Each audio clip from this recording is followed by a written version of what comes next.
হরে কৃষ্ণা, জয় জগন্নাথ। আজকে আমরা রাজাপুর জগন্নাথ দেবের এক অদ্ভুত লীলা শ্রবণ করব। চলুন শুরু করা যাক।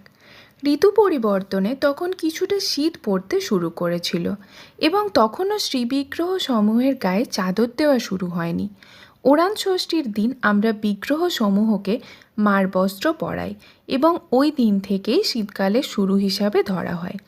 এই ঘটনাটি যখন ঘটে তখন ওড়ান ষষ্ঠী আসেনি, কিন্তু শীত বেশ পড়তে শুরু করেছিল। পূজারী একদিন স্বপ্ন দেখলেন যে তিনি যখন নিদ্রামগ্ন অবস্থায় আছেন তখন কেউ এসে দরজায় ধাক্কা দিচ্ছে। সুতরাং তিনি উঠে পড়লেন। তারপর দরজা খুলতেই দেখলেন যে জগন্নাথ, বলদেব ও সুভদ্রার ছোট ছোট বিগ্রহগুলি পিঠ মাটিতে দিয়ে শয়ন করে আছেন। তারা শীতে ঠকঠক করে কাঁপছিলেন এবং তারা তাকে জিজ্ঞাসা করলেন, কেন তোমরা আমাদেরকে কম্বল দিচ্ছ না? তোমার তো একটা কম্বল রয়েছে, আমাদেরটা কোথায়? তোমরা লেপের নিচে বেশ আরামে নিদ্রা যাচ্ছ। তোমাদের কি মনে হচ্ছে না যে আমাদেরও শীত করছে?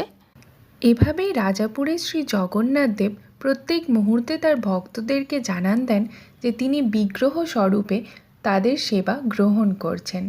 জয় জগন্নাথ।